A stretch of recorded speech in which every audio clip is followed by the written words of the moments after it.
The pull, the hook, the drive, the sweep is better learned on the field. So, gear up for all-out actioneering. Only at Agni College of Technology. No. I have given time to him. He is speaking from your party. Mr. Kanimali had made an exhaustive and elaborate speech. So once again. No, once again, sir. No, he's from your party. You don't want him to speak? Please tell me. No, please tell me. No. I have given time to him. He's from your party. You don't want him to speak. Whether conclude or not, I will decide, not you. Please. Yes, sir. Yes, sir. House is not in order. No, sir.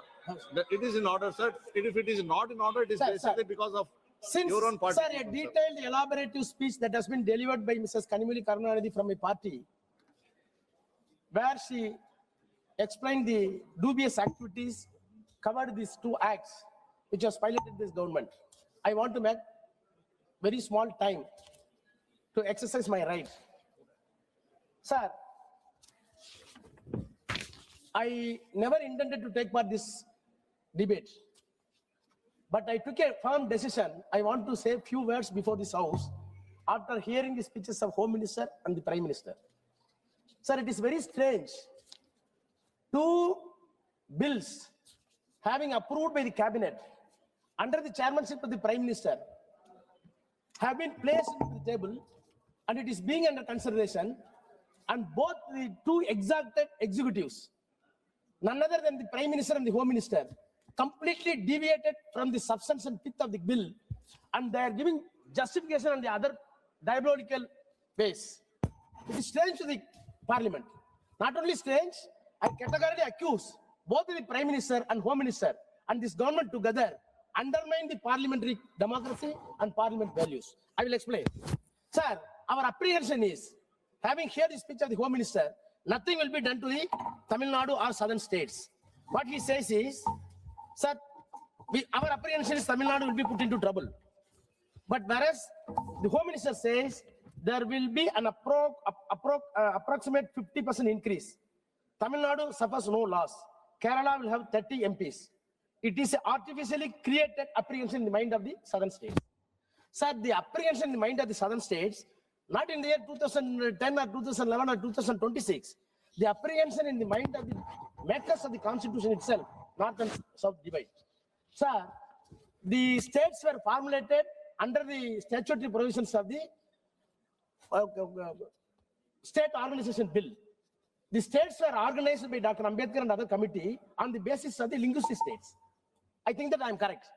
The states were formed in 1956 by a statutory measures under the guise of linguistic states. When the linguistic states idea was put forth before this parliament, even period 5 years, Ambedkar wrote a very clear book, which was the bedrock and backbone for this act statutory. Sir, thus in that book he says there is a divide and north and south. Sir, Ambedkar says in his book, I quote, the north is Hindi speaking, the south is non-Hindi speaking. Most people do not know what is the size of the Hindi speaking population. It is as much as 48% of the total population of India. Fixing one eye on this fact, one cannot fail to say that the commission's effort, that is the delimitation committee that time, formulating the states commission's effort will result in consolidation of the north and balkanization of the south. Can the south tolerate the dominance of the north? I may now not to be breach of a secret if I reveal to the public what happened in the Congress party meeting when draft constitution in India was being considered on the issue of adopting Hindi as a national language. There was no article which proved more controversial than Article 115, which deals with the question. No article produced more opposition. No article more heat. After a prolonged discussion, when the question was put, the vote was made. The tie could be resolved. After a long time, when the question was put to the party meeting, the result was 77 against 78 for Hindi. Hindi won its place as a national language by 1 vote. I am stating these facts from my personal knowledge as a chairman of the drafting committee. I had naturally entered the Congress party in group. எங்களுக்கு எங்க ஓட்டு எல்லாம் தேவைப்பட்டுச்சு. எங்களை பணி நிரந்தரம் பண்ணுவோன்னு வாக்கு கொடுத்தாங்க. இன்று பள்ளிக்கூடங்களிலும் மருத்துவமனைகளிலும் துப்புரவு பணியிலும் இருக்க வேண்டியவர்கள் தெருவில் இறங்கி போராடும் அவலம் தொடர்கிறது. இந்த நிலை மாறிட வாக்களியுங்கள் தாமரை சின்னத்திற்கு. These facts reveal how much South dislikes the North. This dislike may grow into hatred if the North remains consolidated and the South becomes disintegrated, and if the North continues to exercise a disproportionate influence on the politics of India, and I am quote. Sir, this is the disproportionate influence which was attempted by the North on the southern state, not by me, DMK Stalin. It was a statement by Dr. Ambedkar in the committee. So now, in the background, you see the answer given by the Home Minister. Home Minister says, sir, there will be only 50% increase. There will be no damage for Tamil Nadu or Kerala or southern state. Sir, my apprehension is, then why come for these legislations? If the Home Minister is standing before the House, don't worry, I will take off everything. Then what is the purpose of the two bills? What is the two bill says? Section 8 of the new bill says the seats will be allocated on the basis of the latest census. Section, sir, very important. Section 8 says the seats will be allocated on the basis of the latest census. That is the bill introduced in the House. But what Constitution says? Constitution says, Article 81, Clause 2, there will be the number of seats. For the purpose of Clause N1, there shall be allotted to each state a number of seats in the House of the people in such a manner that the ratio between the number and the population of state is so far as the practicable and same for all states. Sir, the word is very important. Ratio between the number and the population of the states.